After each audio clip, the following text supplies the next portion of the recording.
What's going on in the community now? What happened back then? Who's hot? Who's not? Join us for conversation about the news people are talking about. Talk of the Town, now on Bedford's Place to Talk.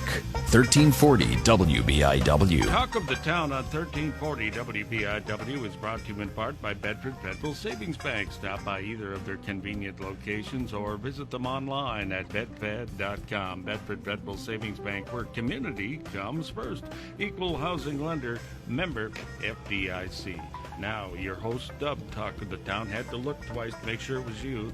Michelle Hardman, good morning. Did you forget what day it was? Yes, I did.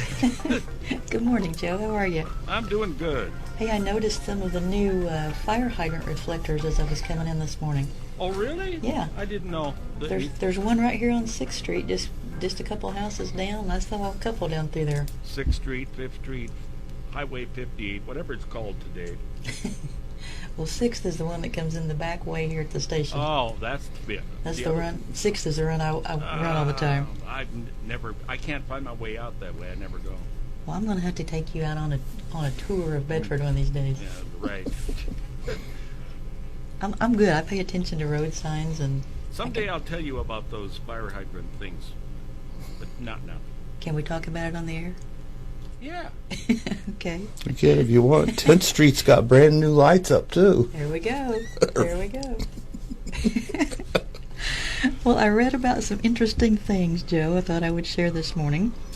In her 60s, Barbara Hillary retired from nursing, but when she learned that no African-American woman had ever set foot on the North Pole, she found a new purpose in life. So at age 75, she tagged the North Pole, and 4 years later she hit the South Pole too, making her the first African-American woman to visit both.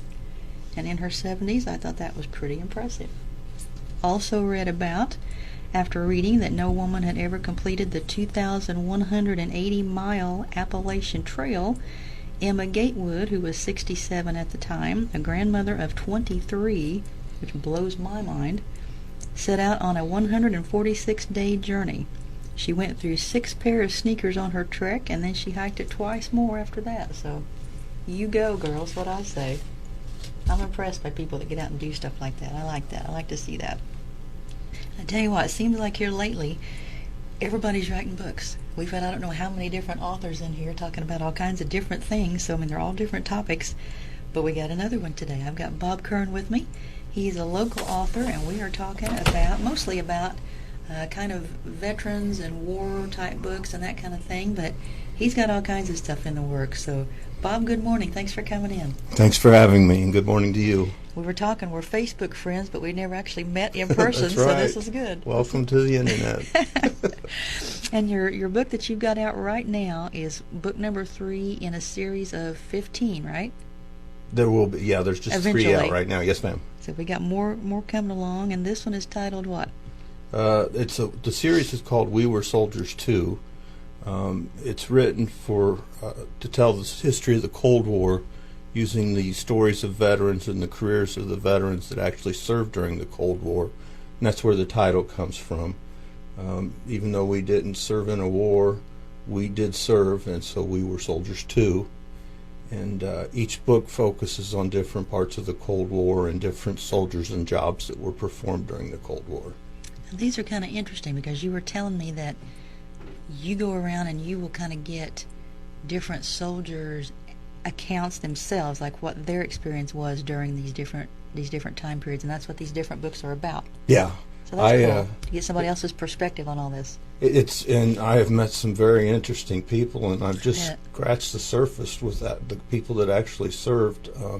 But the way I do it is, book 2 was about serving in Germany during the Cold War, and through Facebook, again, we're back in the virtual world where everything's done. Yep. I met through a number of veterans groups, people that were that really liked my first book, and I floated the idea of doing a sequel, but doing it about other soldiers. And I had so many people volunteering to have their stories told in this series, or in this book, I had to turn it into a series. And so book 2 has 17 different chapters. Each chapter focuses on a different veteran in a different time period. So chapter 1 starts out in 1960, and it ends in chapter 17 with a soldier that was in Germany in 1989 when the wall fell down and the Cold War technically ended. And so that's how I do it. I use their stories as a thread to teach people about what was like during the Cold War, world events that happened, but more particularly what actual soldiers did during that very critical period in history. And I would assume that we're learning about, since there's all these different soldiers, they all did so many different things. I mean, every now and then somebody will talk to me about, they did this job. I mean, you think of being in the service as being on the front lines fighting, but there were so many things, kind of behind the scenes too. Telecommunications, the medical field, I mean, all kinds of stuff. And that's one of the focal points on the series is I want every job in the military is important because I was an infantry soldier, a grunt as we were referred to. We couldn't do our jobs if we didn't have a headquarters or a supply company that gave us our stuff, a mess hall that fed us, a finance people that paid us. I mean, so every role in the military is important. So I started out with Germany in particular, and then Korea's book 3, talking about that variety of people. And you'd be amazed at some of the stories that come out of that. I mean, I've got radio operators. I've talked to military police people. I have a cook. Can I share a story right now? Absolutely. Jerry Myers was a cook in Germany when Ronald Reagan took oath in office, and many people don't remember much about the Iran hostage crisis, but those folks had been held and abused. I think there was 54 of them or something in Iran. They were released the day that Ronald Reagan took his oath in office. Well, Jerry's a cook in Germany, and the military hospital that they secretly bust these hostages into, all the personnel were out on training, so there was nobody there to secure the base. They reached over to Jerry's unit and had all these cooks put in full combat gear, and they secured the parking lot while the buses rolled in with the newly freed hostages. So he played a very important role in history just by being in the right place at the right time.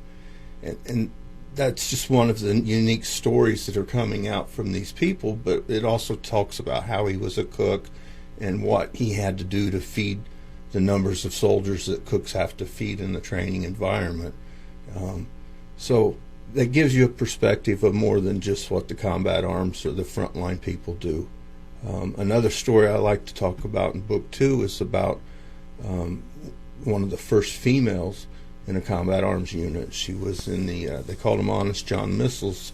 They're one of the first missile systems that could carry a nuclear warhead. And I think it was in 1980, this is when they first started, or 79, letting women even carry weapons. And she was in Germany in 1982 as the only woman in her unit with a bunch of guys on a missile system. Sounds like something I would do. It's a cool job. I bet. But to hear what she had to go through to prove herself adds a different perspective that I wasn't even looking for when I started the series. So yeah, you don't hear about the women in there much. Oh no, and especially in that day and age when the wax had just been formally dissolved and they integrated all the women into the units similar to their jobs in like 78. So 4 years later, here's this lady in the missile unit in Germany trying to prove herself in a very tough unit full of hardcore guys, and it's just a cool story. So there are a lot of things like that. I've got medics. I talk about just everything in these books other than just the combat arms people. Well, and we were talking before the show started about how some of the people that are in these other fields don't really feel like what they did was important because everybody kind of seems to give the limelight to the guys that were out there on the front lines, but it was all important, like you say. I mean, it's all fascinating to hear about to me. Yeah, and the Cold War soldiers are unique, and this is why I wrote my first book. It talks about my career as a Reagan soldier. It's called We Were Soldiers Too, serving as a Reagan soldier during the Cold War.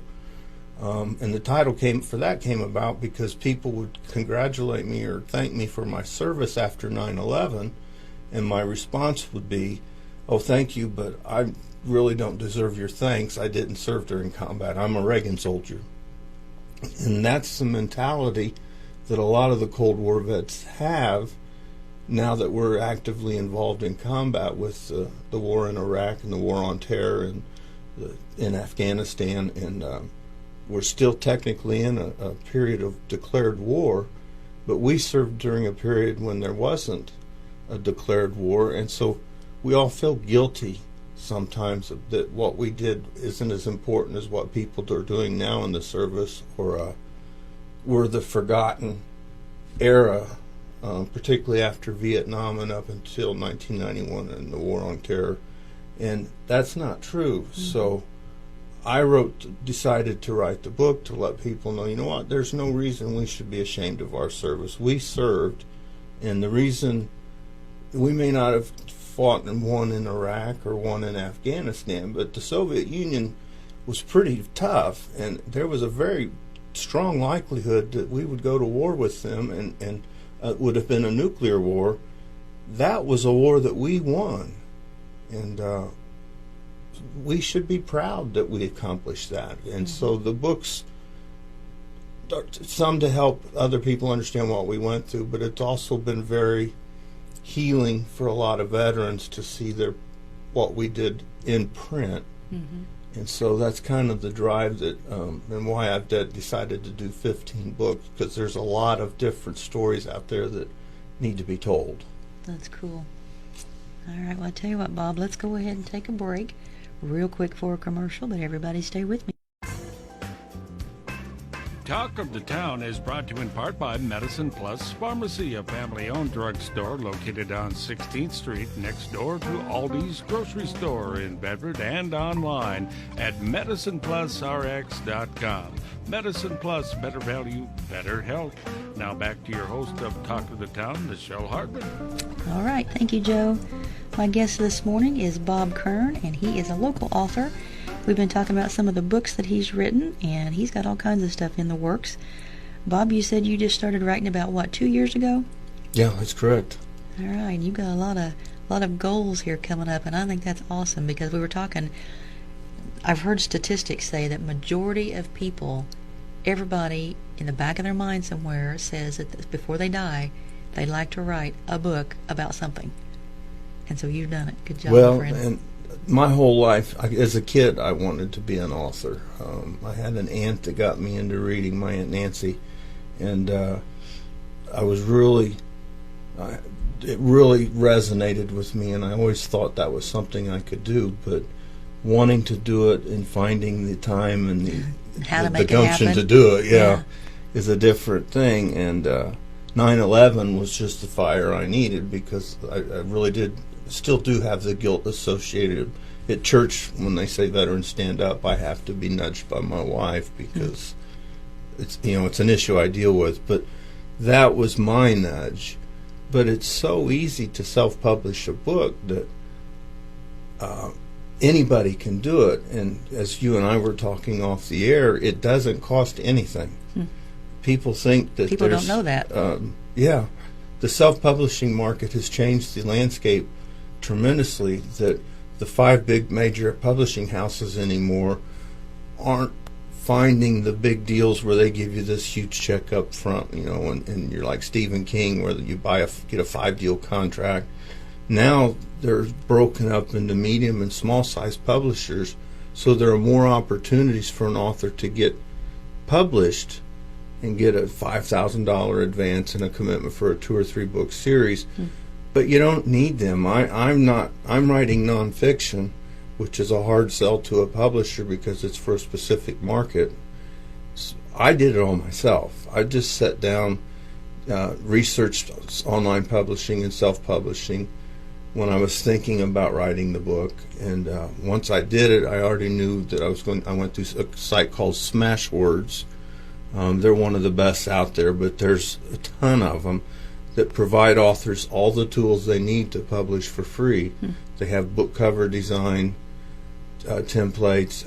They have, and all you have to do is type your manuscript in Word Times New Roman with the number 12 font, And that's what just about all these sites require to upload your manuscript and publish it. And they do the rest. It's just like a grinder that they just throw all your stuff in and your cover, and you there said you go. They print as they're ordered? They have, at one time, CreateSpace was about the only option you had. It's called on-demand printing, and Amazon, of course, owns them. They're the biggest monster in the market. They still control the lion's share of the online and the publishing industry. But CreateSpace is where you load your book up, and then if somebody wants to buy a paperback, they order it from them and they print it as it's ordered. It's on-demand printing. Nook now does that, and there's BookBaby and a number of other sites have actually gotten into the self-publishing on-demand stuff. Which is nice, because then you're not out money having all these books sitting there and thinking, okay, now I got to sell these and get my money back. That's exactly right.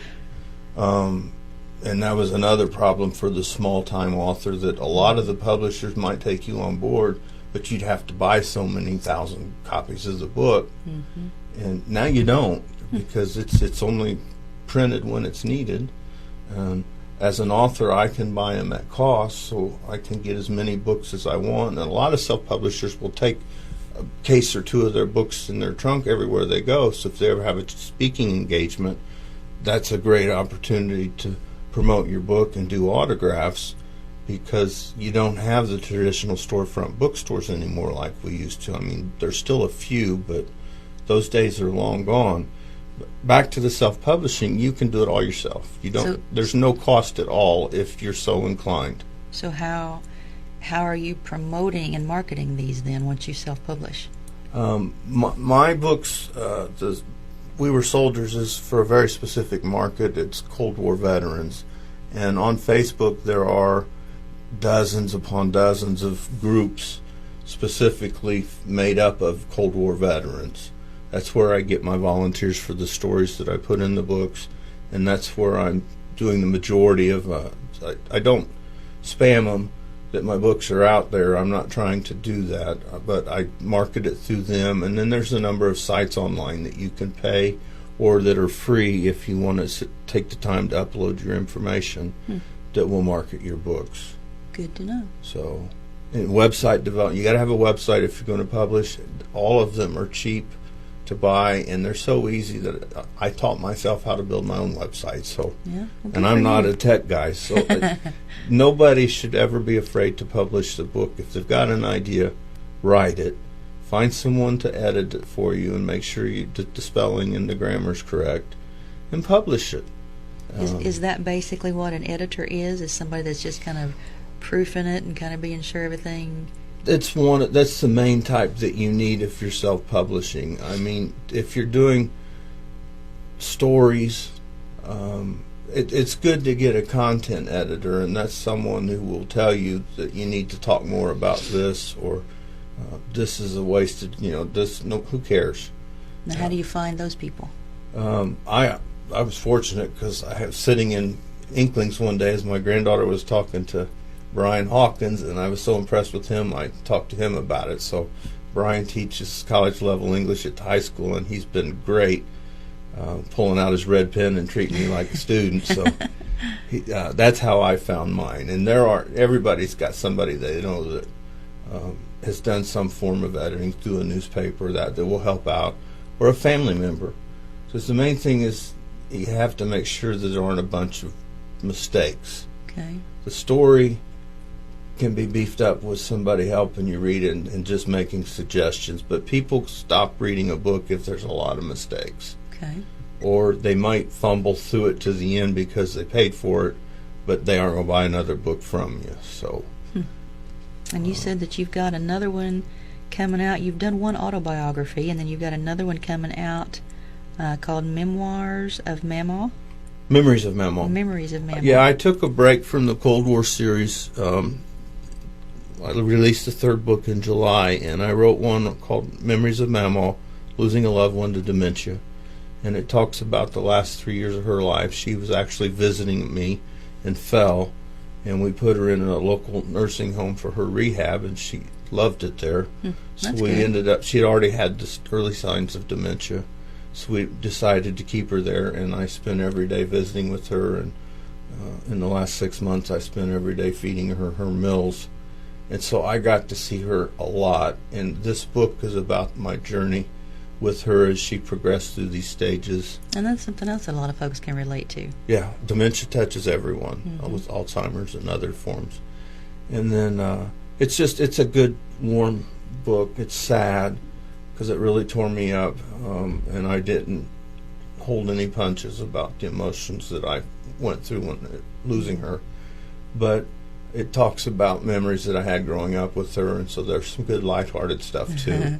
Good. And then the other one, back to what we were just discussing, is I did it on a whim. It's How to Waste Money Self-Publishing, and that'll be out in a few weeks also, no later than the end of October. But it talks about all the things to avoid that I learned my lessons from, so hopefully people don't make the same mistakes I do. Well, that's good that you're sharing all that Yeah. experience. That's good. And I know you mentioned your website, so what is that? WeWereSoldiers2.com is the current website. In development is BobKernAuthor.com, which will feature all of my books once these two come out. Everything's available on Amazon for $2.99 for an ebook. It's a good price. And they can also get them at Inklings, you said, right? And they can get the paperbacks at Inklings. Brian's got some autographed copies on sale there. And if they want to get a hold of you, you said they can contact you through your website, Yes, correct? just hit the contact button on there and they'll get an email directly to me. This is Bedford, so you can find me, and everybody knows me, so there's other ways you can get a hold of me at the grocery store. I don't care.